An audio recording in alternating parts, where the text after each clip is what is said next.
तो नमस्कार दोस्तों, जय उत्तराखंड, जय देवभूमि। कैसे हैं आप सभी? एक बार फिर से स्वागत आपका हमारे यूट्यूब चैनल पे।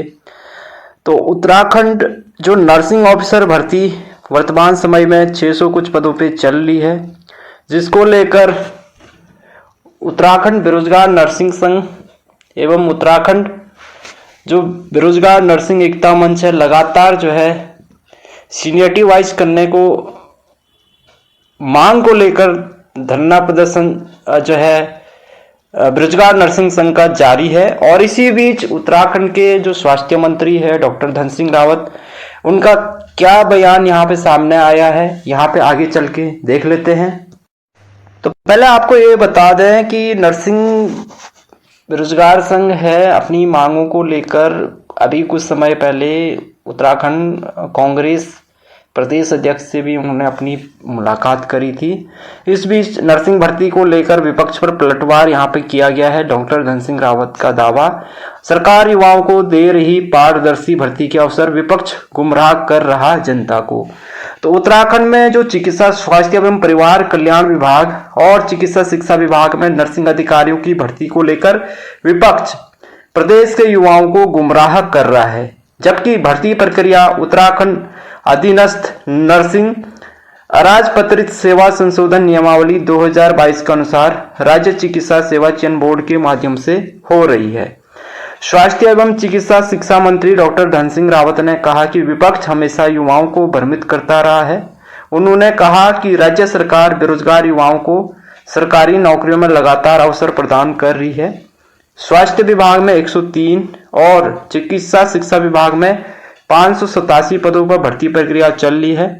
डॉक्टर रावत ने बताया है कि पूर्व में विशेष परिस्थितियों और युवाओं की मांग पर लिखित परीक्षा में छूट दी गई थी और मेरिट के आधार पर भर्ती हुई थी। यह विशेष व्यवस्था केवल एक बार के लिए थी। अब सीधी भर्ती नियमावली के अनुसार पारदर्शी तरीके से आयोजित की जाएगी।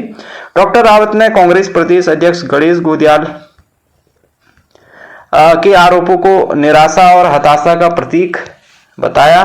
उन्होंने कहा कि विपक्ष के नेताओं के पास जनता के सामने अपनी उपलब्धियां गिनाने के लिए कुछ नहीं है और वह सरकार की सफलताओं से घबराकर युवाओं को गुमराह कर रही है। स्वास्थ्य मंत्री ने कहा कि इतिहास गवाह है कि कोई भी राजनीतिक दल बिना उपलब्धियों के केवल आलोचना करके सफल नहीं हुआ। उन्होंने विपक्ष को चुनौती देते हुए कहा कि कांग्रेस सरकार द्वारा किए गए कार्यों को जनता के सामने रखें और स्वस्थ राजनीति का उदाहरण पेश करें।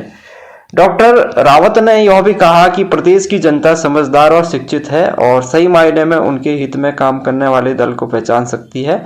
उन्होंने आरोप लगाया कि विपक्ष सरकार की जन कल्याणकारी नीतियों से परेशान है और झूठे आरोप लगाना उसकी नियति बन गई है। तो ये जो बयान आया है डॉक्टर धन सिंह रावत का, जो प्रदेश में नर्सिंग भर्ती को लेकर जो उत्तराखंड बेरोजगार नर्सिंग संघ है धरना प्रदर्शन जो है कर रहे हैं इस मांग को लेकर कि जो भर्ती है वो वर्षवार हो, सीनियरिटी वाइज हो।